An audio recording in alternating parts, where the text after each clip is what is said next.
Hello everyone, this is Professor Hasselman, History 105 Online, and today we're going to be talking about geography. And a couple of questions we may be asking ourselves during this lecture is, where exactly is Europe? And that is, what areas are considered part of the continent and what parts are not included? How the physical realities of Europe and the Atlantic world shaped its peoples? And why are geography and climate destiny? Which parts of Europe were fertile or prosperous, and which parts were barren? And how did this affect patterns of population, immigration, diplomacy, and war? How did Europe tend to divide politically and culturally? And why do mountains, rivers, and forests even matter? Now, as this course opens, Europe is still recovering from the demographic disaster of the Black Plague. The lecture concludes with descriptions of city and village life and the role of the landlord. Now, if this is a course about Europe, then what exactly does that mean? Now, for the purpose of this course, everyone means, having some trouble here, there you go. For the purpose of this course, Europe means the continent west of Asia in an area of about 4 million square miles that comprises about 35 countries. Now, we will tend to concentrate on those parts of Europe that have the greatest influence over our own American civilization. Now, towards the beginning of the course, we will spend a disproportionate amount of time on Italy, Spain, France, and the British Isles. Only in the 19th century will we shift our focus to Germany, Italy again, Eastern Europe, and even Russia. So the first thing that we should ask ourselves is whether or not geography is destiny. In Europe's case, it probably was. Now, one way to approach the geography and even the politics of Europe is to think in terms of great axial divides, east-west, north-south, that operate as states of mind as much as they are geographic regions.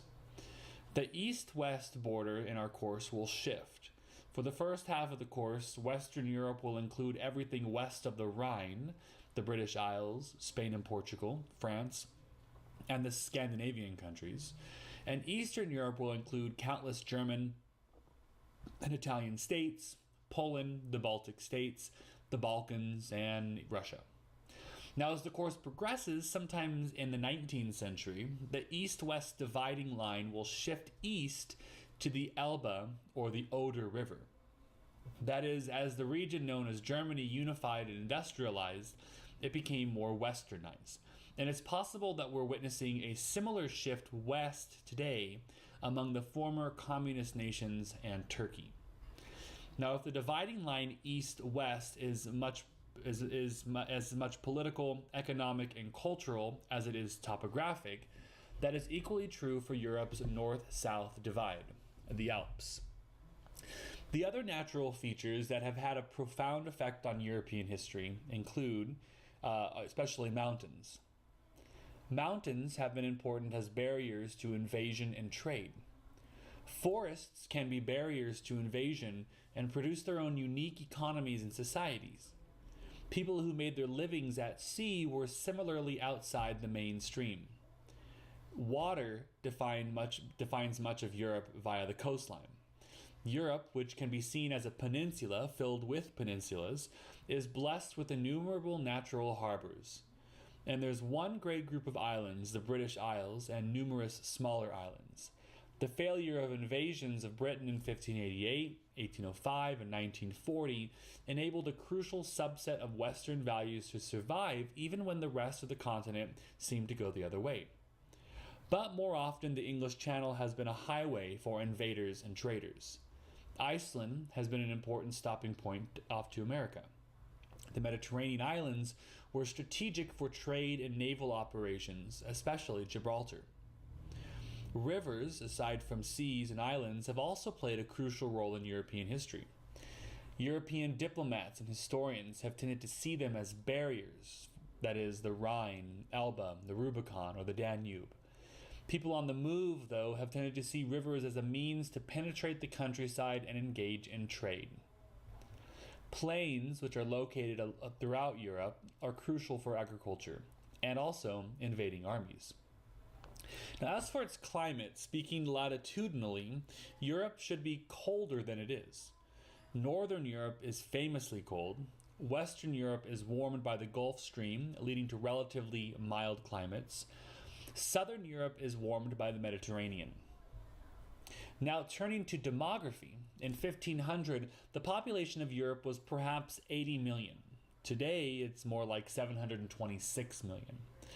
The population of Europe was slowly recovering from the Black Death by the mid-14th century. Average life expectancy in Europe in 1500 was approximately 30 years. Old people were far rarer in the society than in the case today. Infant mortality was approximately 20% in the first year, and another 10% of children would die by the age of 10. The population only began to grow again around 1500, just as this course gets underway. The demographic disaster of the 14th and 15th centuries ironically led to a golden age for labor. Few workers meant that survivors could demand an end to serfdom, wages in exchange for labor, lower food prices, and lower rents. Many landowners abandoned demesne farming, or that is relying on profits from crops grown on their land, in favor of renting their land to peasants.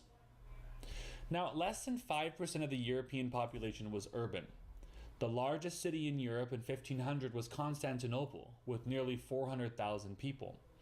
The next largest city was Paris, with about half that, followed by Naples and Venice at about 100,000.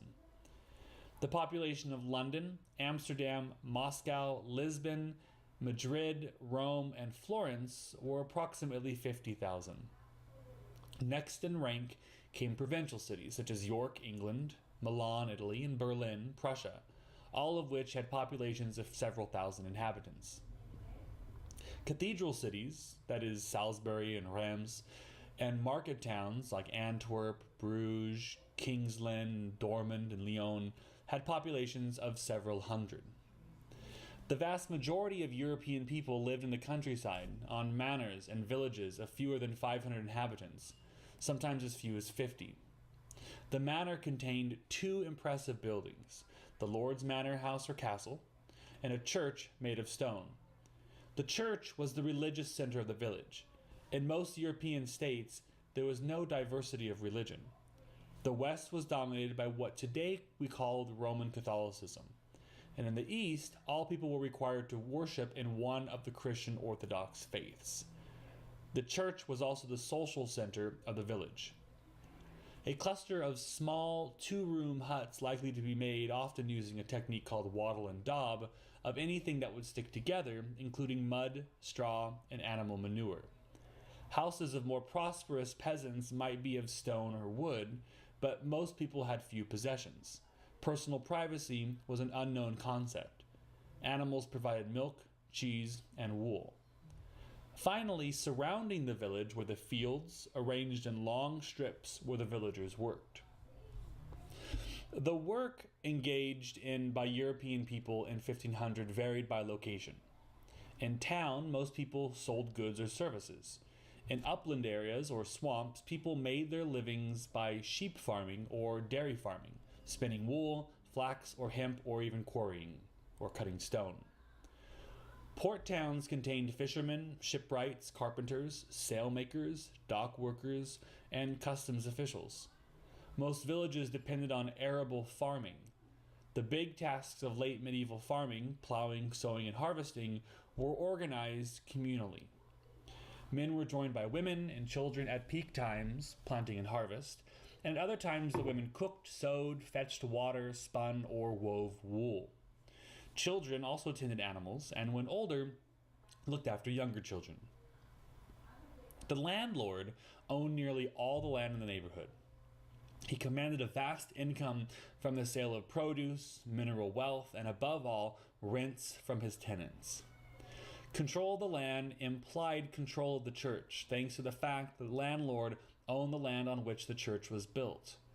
The landlord could demand from his tenants not only rents, but also taxes, exclusive hunting and fishing rights, labor services, known as the corvée, military service during war, and certain seigneurial rights, or droit du seigneur. Often the king would ask the landlord to use his power to maintain order in the countryside. Paradoxically, the landlord's local importance might draw him to London or Paris to attend the king's council and court, or to sit in parliament or the Estates General or the Cortes. Fortunately, late medieval theology argued that those entrusted with such power had a paternal responsibility to provide their tenants with legal, military, and economic protection, paternal care, and hospitality. Clearly, land was the key to power. And by virtue of owning land, aristocrats owned all those little villages and housed most of the people of Europe. By virtue of owning all those little villages, it could be said that despite the end of serfdom, they owned the lives and futures of all the people living within their domain. Now, to understand why the rest of the population was put up with these inequalities, we'll have to turn from the physical world of Europeans in 1500 to their mental universe, which is what we'll talk about in the following lecture. So this is the end of the lecture on whether or not geography is destiny, and this is Professor Hasselman with History 105 Online.